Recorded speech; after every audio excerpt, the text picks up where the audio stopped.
1940년 2차 세계대전으로 프랑스와 독일 간의 치열한 전투가 계속되고 있었습니다. 여기저기 총탄이 날아다니고 포탄이 터지는 참혹한 전쟁터에서도 어김없이 성탄절은 다가오고 있었습니다. 그리고 12월 24일 크리스마스 전야에 병사들은 잠시 전쟁을 멈추고 하늘에 빛나는 별들을 바라보면서 저마다 고향 생각에 잠겨 있었습니다.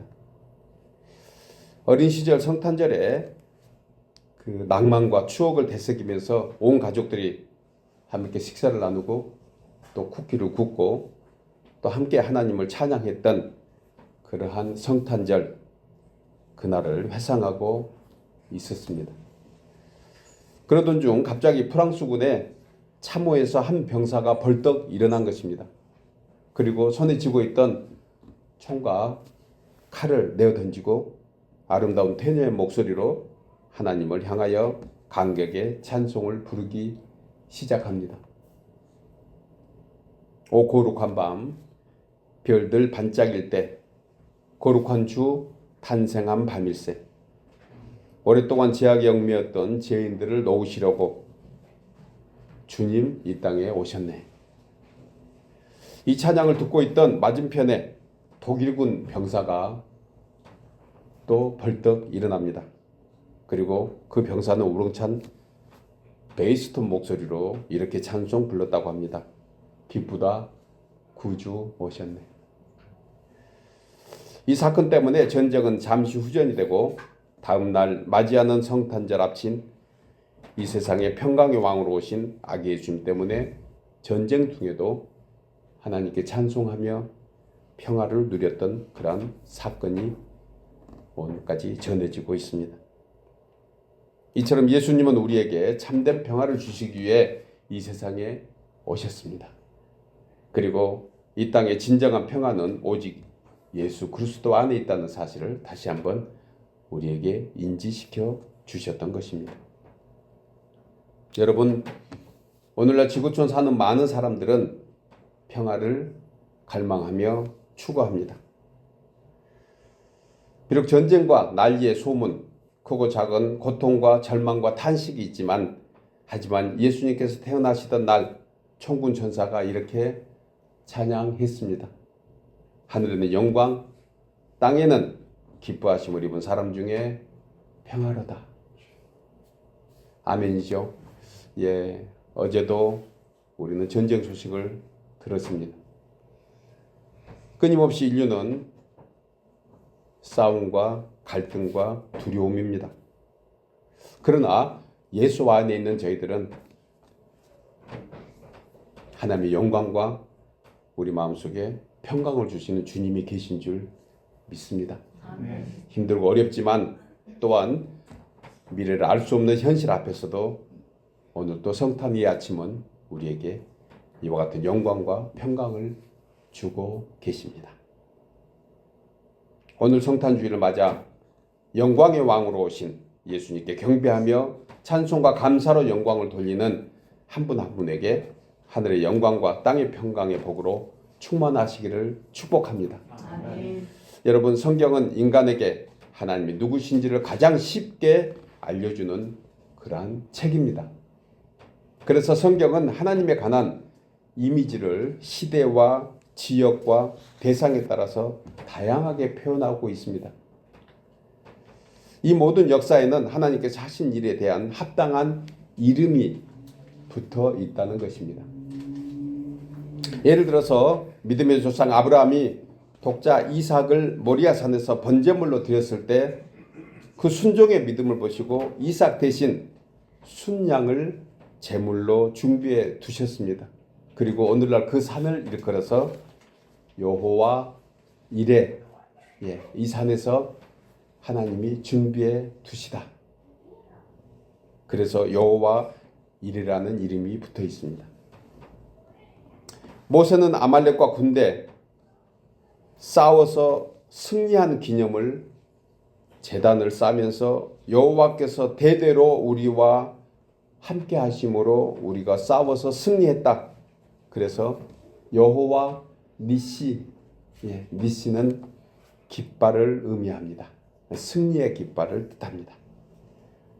사무엘은 여기까지 우리를 도우셨다 하고 에벤 에셀이라 하리라. 에벤 에셀의 하나님. 기드온은 어땠습니까? 평강의 하나님 여호와 샬롬의 이름을 불렀습니다. 우리가 잘 아는 다윗은 시편 23편에서 목자 되신 주님을 여호와 로이, 여호와는 나의 목자라고 했습니다. 이 같은 이름은 성경에 한 20여 가지 이상으로 표현하고 있습니다. 성경에 하나님의 이름이 여러 모양으로 우리에게 말씀해 주고 있다는 것입니다. 그런데 20여가 넘는 하나님의 이미지의 말씀, 이 모든 것의 포커스는 아주 심플합니다. 무엇일까요? 우리의 구원과 인도하심과 보호하심, 그리고 이 땅에 비록 우리가 육신의 몸을 입고 살고 있지만 우리는 장차갈 천상으로 그 하나님의 나라로 가게 될 예언들의 말씀들이 다 들어있는 것입니다. 그리고 한 가지로 얘기하면 이 모든 능력은 바로 예수 그리스도 안에 있다는 것입니다. 그러므로 성도된 우리가 하나님 아버지께 감사하며 영광을 돌리며 소원을 간구하는 기도의 맨 끝에 붙이는 이름이 있습니다. 무엇입니까? 예수 그리스도의 이름으로. 바로 예수 그리스도의 이름으로 기도하는 이유가 전능하신 하나님, 변함없고 은혜와 사랑이 충만하신 하나님 그 안에 우리는 구원과 영광이 있다는 것입니다. 그가 바로 예수 그리스도입니다.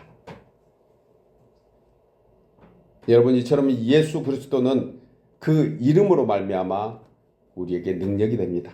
예수 이름만 불러도 우리에게 하나님의 권능이 역사하게 되는 것입니다. 하나님의 능력이 우리 삶의 인생의 여정에 역사하는 그 이름 예수. 오늘도 우리는 그분께 기도하고 나왔습니다.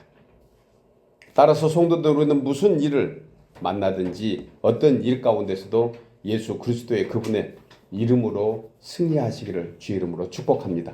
예수 이름 여호와 니시, 여호와 로이, 여호와 이레, 여호와 샬롬의 권능이 있습니다. 저는 오늘 성탄절을 맞이하면서 이 같은 구원과 권능의 이름 예수 그리고 임마누엘에 관한 그런 말씀을 우리 함께 나누려고 합니다. 그 이름에 어떤 의미가 있는지 우리 함께 두 가지로 은혜를 나누겠습니다. 먼저 그 이름 예수는 하나님께서 우리를 구원하실 언약의 성취입니다. 나누어 읽겠습니다. 그 이름 예수는 하나님께서 우리를 구원하실 언약의 성취입니다. 언약의 성취. 그가 바로 구원하실 이름 예수라는 것입니다. 본문 21절에서 아주 뚜렷하게 말씀해 줍니다. 아들을 낳으리니 이름을 예수라 하라. 이는 그가 자기 백성을 그들의 죄에서 구원할 자이심이라 하니라. 이렇게 하시면서 이 모든 일이 된 것은 주께서 선지자로 하신 말씀을 이루려 하심이라. 여러분, 이나 지금이나 참된 성도라면 가장 먼저 가장 많이 자주 듣는 단어가 있습니다. 성도는 우리에게 제일 먼저 듣게 하는 단어가 무엇일까요? 예수입니다. 예수. 바로 예수 그리스도. 여러분, 그런데요, 등잔 밑이 어둡다는 말처럼 오늘날 의외로 많은 사람들이 예수라는 이름의 참 의미를 알지 못합니다. 아니, 지구촌 곳곳에 복음을 전하고 있는 그러한 상황임에도 불구하고 예수라는 이름조차 듣지 못하는 그러한 국가와 민족들이 있습니다. 가장 가까이 있는 민족 어디일까요? 북한이에요. 이북이에요. 제가 인도네시아로 2008년도에 단기 선교를 갔는데 거기서 인도네시아의 그 사람들이 내려와 있었던 식당을 갔습니다. 그곳에서 식당에서 비즈니스를 하면서 돈을 좀 이렇게 벌어서 아마 북한에 보내면서 그들은 공작 활동을 하고 있었던 그러한 곳이었습니다. 식당 이름은 제가 얘기하지 않겠지만 그곳에 우리 선교팀 일행들이 다 참여해서 가서 사실 마음속으로 어찌됐든 간에 예수 그리스도를 전하고 싶은 그러한 기회를 계속 누렸습니다. 그리고 이렇게 음식을 서빙하는 그 웨이트리스에게 결국 기회가 됐습니다. 예수 아느냐? 듣지도 보지도 못했다는 것입니다. 함께 간 대원들이 그야말로 우리는 예수라는 이름은 우리 귀에 익숙한, 우리 생각에 익숙한 단어라 아무렇지도 않게 불러지는 그 이름인데 그들은 처음 들었다는 거예요. 성경책은 아느냐? 성경책은 보지도 못했다는 것입니다. 아마 그들은 특별한 훈련을 받은 사람들이라 더더구나 그랬으리라는 생각을 함께 해본 그런 생각이 납니다. 여러분, 오늘날 많은 사람들은 예수가 누구인지 알지 못합니다. 들어서 예수 그리스도가 누구인지 예수님이 누구시라는 것은 잠깐 알 수 있지만 그 참 의미를 알지 못하는 사람들이 의외로 많이 있다는 것입니다. 여러분, 우리가 매일 부르는 예수라는 이름의 뜻이 무엇입니까? 구원입니다. 우리를 구원하실 유일하신 이름, 언약의 이름, 언약의 성취는 바로 예수 그리스도라는 것입니다. 우리는 너무 자주 들어서 아무 감동이 없을 수 있습니다. 아니, 감동이 예전만큼 못할 수도 있습니다.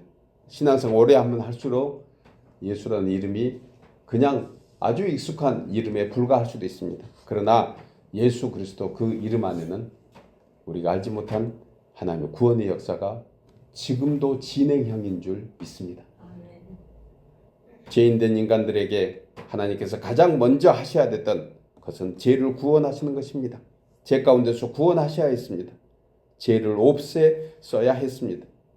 그래서 유일하신 독생자 예수 그리스도를 보내주신 것, 이것이 바로 구원의 시작입니다. 십자가에서 죽게 하시고 십자가에서 피 흘리게 하신 것은 구원의 완성이었습니다. 또한 부활하시고 그리고 이 땅에 성령을 보내주신 것은 바로 구원의 확신인 것입니다. 이 모든 역사는 그 이름 예수로 말미암아 이루어진 줄 믿습니다. 여러분, 우리가 지금 가지고 있는 성경책은 크게 두 부분으로 나누어져 있습니다. 구약과 신약입니다. 우리가 잘 아는 대로 구약은 장차 오실 예수님에 관한 예언과 함께 인간이 얼마나 하나님 앞에 죄인인가, 그리고 불순종하는 그러한 자들에게 어떤 심판이 임하는가에 대한 표징이 바로 구약 성경에 기록되어 있습니다. 그래서 이 모든 죄와 사망의 권세에서 구원받아야 할 자가 누구고 구원을 왜 받아야 하는가에 대한 말씀이 바로 구약 성경에 들어있습니다. 그렇다면 신약 성경은 또 무엇일까? 우리가 잘 아는 대로 신약 성경 역시 두 개로 나누어져 있습니다. 오신 예수님, 그리고 장차 오실 예수님, 요한 계시록으로 나누어져 있는 것입니다. 예수님은 요한복음 5장 39절에서 너희가 성경에서 영생을 얻은 줄 생각하고 성경을 연구하거니와 이 성경이 곧 내게 대하여 증언하는 것이라 하시면서 그러나 너희가 영생을 얻기 위하여 내게 오기를 원하지 않는다고 책망하신 그런 모습을 기록하고 있습니다. 영생을 얻도록 하기 위해서 예수님이 오셨는데 그 예수님을 배제하는 이스라엘 백성들에게 책망하신 모습입니다. 이 말씀은 곧 신구약 성경은 인류를 구원하시고자 하는 하늘아버지의 언약 성취가 예수 안에 있다는 얘기입니다. 성경을 읽으면서 구약에서든 신약에서든 그리고 요한계시록이든 예수 그리스도가 발견되기를 주의 이름으로 축복합니다. 예수 안에 구원이 있습니다. 그래서 사도 요한은 요한복음 17장 3절에서 영생은 곧 유일하신 참 하나님과 그가 보내신 자 예수 그리스도를 아는 것이다. 귀로 듣고 아는 것이 아니고 진정으로 마음속으로 믿고 깨닫고 그리고 그분의 말씀을 따르는 것, 이것이 아는 것입니다. 누가는 사도행전 4장 12절에서 다른 이로서는 구원을 받을 수 없나니 천하 사람 중에 구원을 받을 만한 다른 이름을 우리에게 주신 일이 없습니다. 다른 일이 없습니다. 다른 이름 없습니다. 오직 한 길만 있습니다. 예수 그리스도. 또한 사도 요한은 요한일서 2장 12절에서 자녀들아 내가 너희에게 쓰는 것은 너희 죄가 그의 이름으로 말미암아 사함을 얻음이라 라고 했습니다. 따라서 온 인류를 구원하실 언약의 증거 오직 예수 그리스도 한 분이신 줄 믿으시기 바랍니다. 이 성탄절의 가장 큰 메시지는 무엇일까요? 예수 그리스도 그가 나를 구원하러 오셨다는 것입니다. 그래서 사도 바울은 디모데전서 1장 15절에서 이 놀라운 언약의 성취를 붙잡고 이렇게 찬송하며 고백합니다. 미쁘다. 참으로 귀하고 신실하시다. 모든 사람이 받을 만한 이 말이여 그리스도 예수께서 죄인을 구하시려고 세상에 임하셨다 하였도다. 그러면서 그는 이렇게 얘기합니다. 죄인 중에 내가 계수니라. 여러분, 사도 바울의 이 고백이 우리의 고백이기를 다시 한번 소원합니다. 예수님은 죄인된 우리를 구원하러 오셨습니다. 여러분, 성경에서 구원이란 그 결국은 이 모든 죄에서 구원을 얘기합니다. 모든 죄에서 구원한다. 이것은 참으로 귀한 언약입니다. 죄의 노예에서 구원하시고 세상의 포로에서 구원하시고 사망과 죽음의 권세, 고통과 질병 이 모든 것에서 구원하십니다. 가난과 상처에서 구원해 주십니다. 가장 무섭고 두려운 죄와 사망의 권세에서 건져 주십니다. 사탄 마귀의 손에서 우리를 건져 주셨습니다. 그래서 우리는 예수 그 이름의 그 은혜에 감사하며 찬송하며 살아가야 합니다. 사랑하는 여러분, 죄와 사망의 권세에서 자유케 하시려고 이 세상에 오신 예수 그리스도를 우리 모두의 심령이 우리 가정으로 우리의 삶의 현장으로 여러분들의 모든 행사 위에 주님을 초청해서 그 구원의 은총이 성취되어가는 그리고 성취된 우리 모두 되기를 주의 이름으로 축복합니다. 끝으로 그 이름 임마누엘은 하나님께서 우리와 함께 하시는 언약의 축복입니다. 첫 번째는 언약의 성취 예수 그리스도. 임마누엘은 함께 하시는 언약의 축복입니다. 나누어 읽겠습니다. 그 이름 임마누엘은 하나님께서 우리와 영원히 함께 하시는 언약의 축복입니다. 본문 23절에 이 말씀을 합니다. 보라 처녀가 잉태하여 아들을 낳을 것이요 그 이름은 임마누엘이라 하리라 하셨으니 이를 번역한즉 하나님이 우리와 함께 계시다 함이라 고 말씀합니다. 여러분, 우리가 잘 아는 대로 제가 가끔 말씀드렸던 임마누엘, 이것은 히브리어의 세 단어가 합성된 단어입니다. 임마누엘, 히브리어는 뒤에서부터 있죠. 그러니까 엘은 하나님, 하나님, 엘입니다. 그리고 마누는 우리와라는 뜻이에요. 우리와. 하나님이 우리와. 그 다음에 앞에 임은 뭐죠? 예. 어떤 가수가 불렀던 가수 제목이 뭐죠? 노래 제목이 임과 함께. 예. 그래서 임은 함께입니다. 임은 함께. 그래서 임마누엘은 뒤에서부터 하나님이 우리와 함께 하시다. 따라서 이 의미는 참으로 중요한 신학적인 그리고 신앙적인 교리가 담겨 있습니다. 지난 시간에 사람이 모든 죄에서 구원받기 위해서 반드시 하나님이 하셨던 놀라운 그러한 계획과 섭리가 하나 있습니다. 우리가 오늘 찬양하는 것도 하나님께서 예수님께서 이 땅에 오실 때 육신으로 오셨고 그래서 참 사람이시고 또 거룩함으로 오셨고 죄도 험도 없는 하나님. 그래서 그 신성 이 두 가지가 결합돼야 됩니다.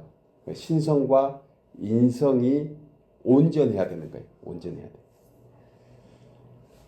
그리고 십자가에 죽으시고 부활하신 것 그것까지 믿는 것이 온전한 구원이라는 것입니다.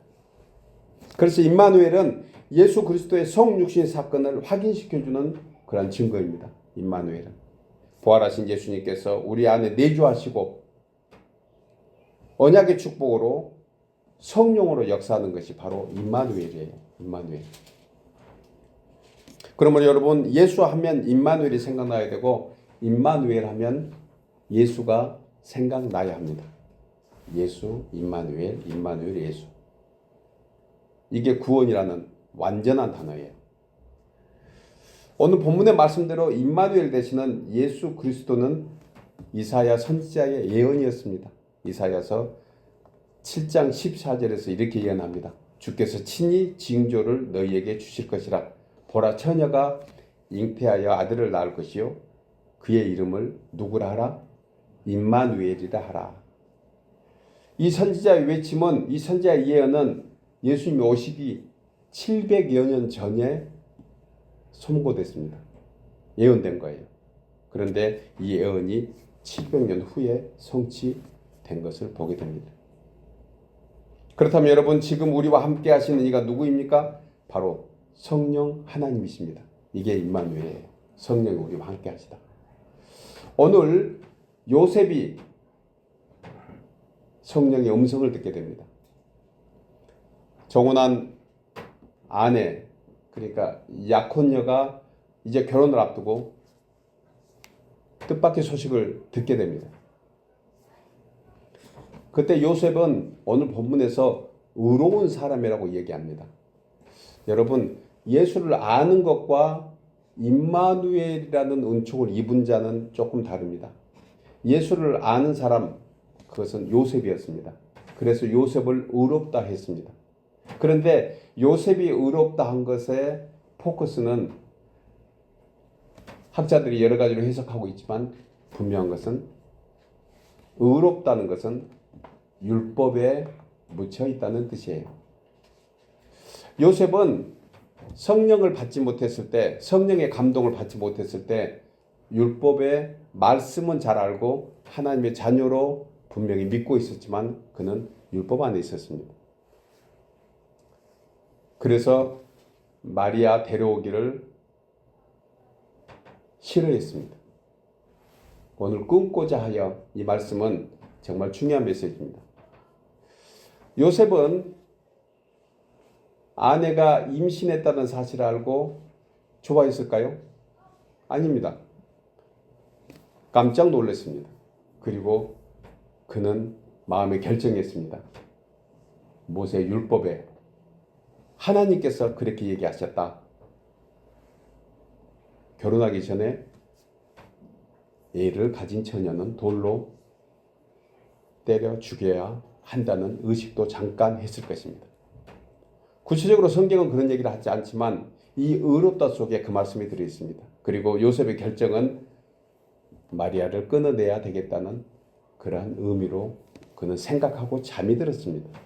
그런데 그 잠 속에 꿈 속에 누가 나타났죠? 하나님의 천사가 나타났습니다. 성령이 나타나신 거예요. 그리고 성령께서 요셉에게 설명을 해줍니다. 그리고 그 후에 요셉은 마음이 바뀝니다.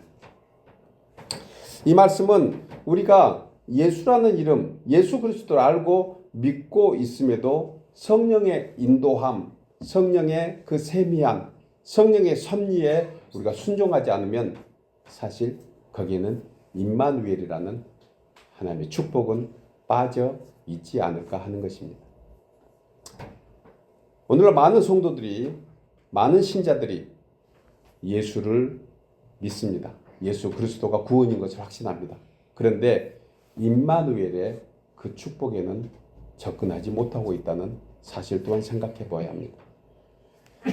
우리에게 그 역사를 이루어 주신 분이 바로 성령 하나님이십니다. 성령은 우리와 함께하고 계십니다. 성령이 우리와 함께한 것을 믿어야 합니다. 그리고 믿는 자에게는 매일 매순간 하나님의 천사를 통해서 우리에게 음성을 들려주신다는 사실입니다. 따라서 본문 20절에서 말하는 이 모든 일에 관해서 직접적으로는 성령을 통한 마리아 처녀에게 잉태한 예수 그리스도를 말씀하는 사건이고, 간접적으로는 그리스도에 대한 모든 애언과 성취가 역사하고 있다는 그러한 사실입니다. 언제 그 말씀이 예언됐다고요? 700년 전에. 우리는 예수 믿을 때 너무 급하게 믿습니다. 우리 한국 사람들이 가장 잘하는 것 중에 하나가 뭐죠? 빨리. 믿는 것도 굉장히 잘 믿고 빨리 잘 받아들이고, 그리고 내가 기도하고 내가 소원하면 하나님도 빨리 하셔야 된다고 생각해. 빨리. 그리고 그 소리가, 그 역사가 내 눈에, 내 손에 집혀지지 않으면 하나님이 어디 계시냐고 빨리 버립니다. 그리고 다른 것을 향해서 빨리 찾는 그러한 또 우리의 모습 또한 있지 않는가 생각합니다. 700년 전에 이사야 선지자는 이렇게 얘기합니다. 하나님의 열심히 이루시리라. 예언했던 700년 전에 그 예언이 하나님의 열심으로 이루어지는데 얼마 후에 이루어진 거죠? 700년 후에 이루어진 것입니다. 성도가 기도할 때 많은 기도 제목을 기도합니다. 그리고 많은 소원을 하나님께 구하고 또한 간청하기도 합니다. 때로는 급하게, 때로는 아주 천천히. 우리 장로님 중에 한 분은 이렇게 얘기합니다. 목사님, 매번 똑같은 기도를 한 것 같아요. 저도 그렇게 대답했습니다. 저도 매번 똑같은 기도를 지금까지 하고 있는 내용들이 많이 있습니다. 그런데요, 중요한 것은 그 기도를 하나님이 이루고 계신다는 사실입니다. 매일 똑같이 기도 응답이 되는 둥 마는 둥 하는 느낌이 있는 것 같지만 하나님의 열심은 오늘도 우리의 기도에 귀를 기울이고 계신다는 사실입니다. 이사야 선지자가 700년 전에 예언했던 그 하나님의 열심이 700년 후에 이루어진 것처럼 우리 또한 기도할 때 여러분, 그래서 바울은 얘기합니다. 쉬지 말고 기도하라. 하나님의 열심이 반드시 이루시리라. 오늘 이 모든 일에 관한 그러한 증거를 다시 한번 우리에게 보여줍니다. 성령을 통해서 처녀 마리아가 예수 그리스도를 잉태한 것처럼, 그리고 이미 700년 전에 예언된 그러한 말씀들이 성취된 이 모든 일. 여러분, 어느 역사가는 만약 우리가 아니면 누군가가 5분 후에 일어날 일을 미리 알 수 있다면, 5분 후에 일어날 일을 미리 아는 누군가가 있다면 그는 15일 안에 전 세계를 지배하는 자가 될 것이다. 의미가 있는 얘기입니다. 우리는 5분 아니고 1분 아니 한치도 앞을 내다보지 못하는 그러한 사람들입니다. 연약한 인생입니다. 강한 것 같지만 우리의 한치 앞도 알지 못하는 그러한 참으로 연약한 우리 인생들인 것을 얘기합니다. 그런데요, 놀랍게도 성경은 수백 가지 사건을 미리 말씀해주고 있습니다. 게다가 세밀하게 기록하고 있습니다. 5분을 미리 아는 것이 아니고 우리의 남은 삶 전체를 알게 하도록 하신다는 것입니다. 기가 막히지 않아요? 5분만 알아도 15일 안에 전 세계를 지배하는 자가 될 거라는 어느 역사가의 말에 비춰보면 우리는 그보다 더 우리의 미래를, 우리의 내일을 뿐만 아니고 우리에게 당차 다가올 모든 일들을 사실 성경은 미리 세밀하게 말씀해 주고 있다는 사실입니다. 예수 그리스도가 태어나기 700~800년 전에 여러분 300회 이상을 집중적으로 예수님에 대한 말씀을 해주고 있다는 사실을 구약 성경에서 찾아내야 된다는 거예요. 그런데 우리는 예수라는 단어가 없으면 그 미닝을 찾아내지 못하고 있다는 사실입니다. 그중에 이사야서 34장 16절에 보면 너희는 여호와의 책에서 찾아 읽어보라. 이것들 가운데서 빠진 것이 하나도 없고 제 짝이 없는 것이 없으리니 이는 여호와의 입이 이를 명령하셨고 그의 영이 이것들을 모으셨습니다. 무슨 말씀입니까? 여러분, 하나님의 말씀은 예수 그리스도라고 생각합니다. 그러면 이 말씀이 나에게 역사를 하면 그것이 바로 임마누엘이라는 거예요. 즉 말씀을 아는 것으로 끝나면 안 된다는 것입니다.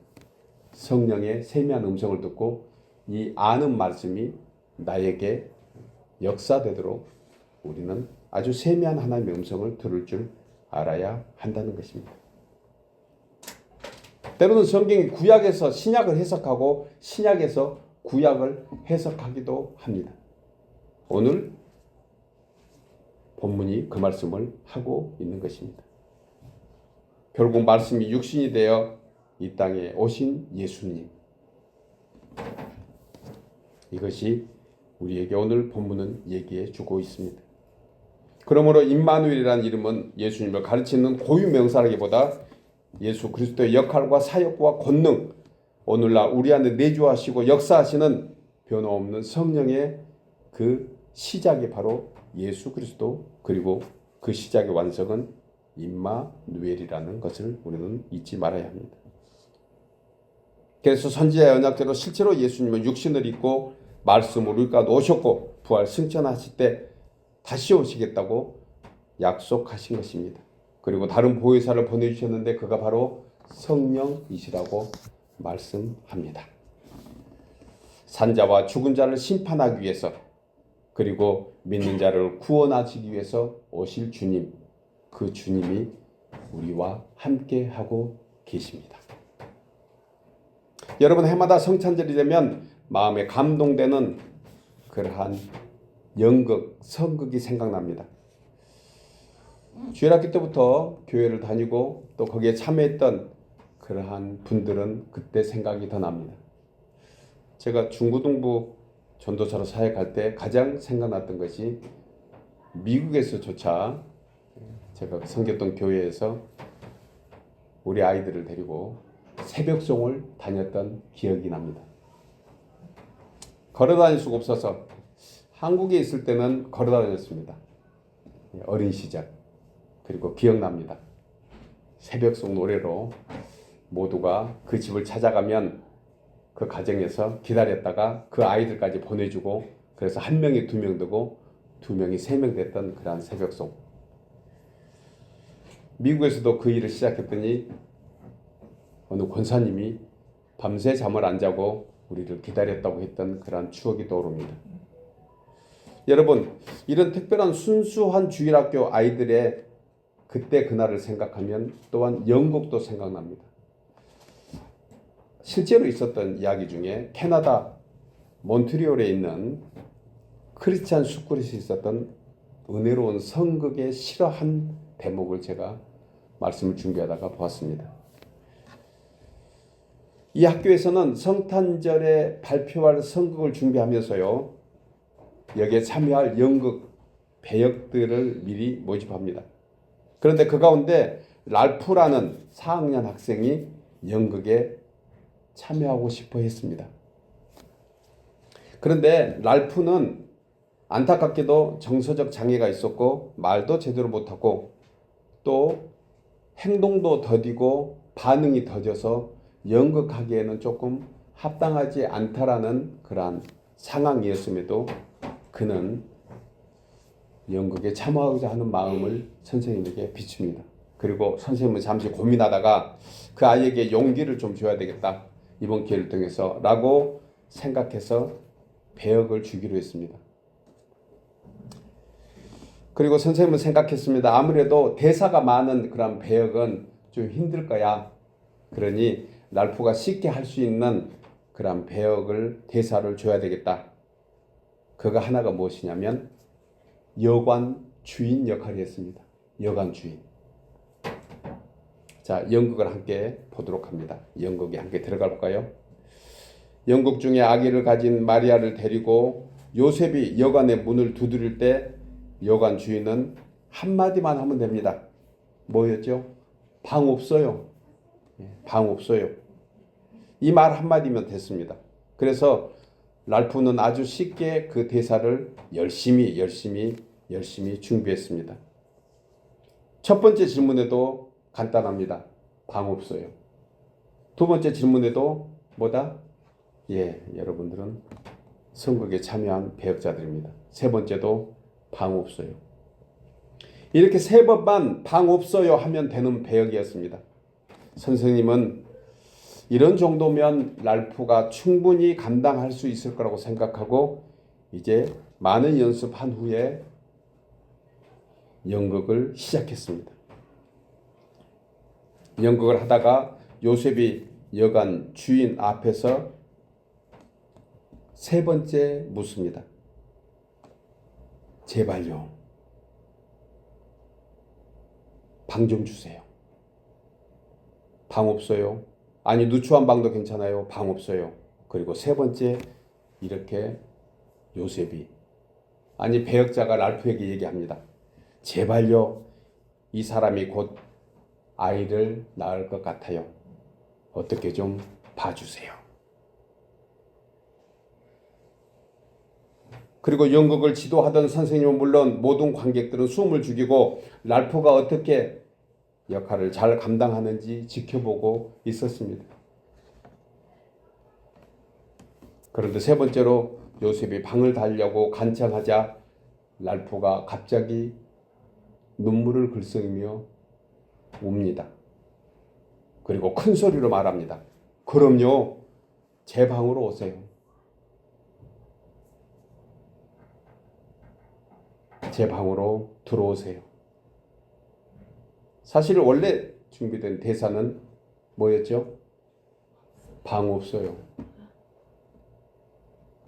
그런데 랄프는 배역자 요셉이 간청한 아이를 낳을 것 같아요. 누추한 방도 괜찮아요. 라는 간청에 제 방으로 오세요. 제 방을 드릴게요. 그리고 갑자기 연극을 보던 관객들은 숙연해집니다. 아기 예수님의 탄생을 위해서 자신의 방을 선뜻 내어드린 랄프의 순수하고 아름다운 행동에 온 회중이 감동을 받습니다. 제 방으로 오세요. 여러분, 우리는 살아가면서 내 생각이 하나님보다 더 낫다고 생각할 때가 많을까요? 적을까요? 우리는 우리의 계획대로 하나님께 구합니다. 근데 때로는 하나님께서 바꾸어 주시기도 합니다. 우리는 방이 없어요 라고 얘기해야 똑똑한 사람이고 내 생각이고 잘 된다고 생각합니다.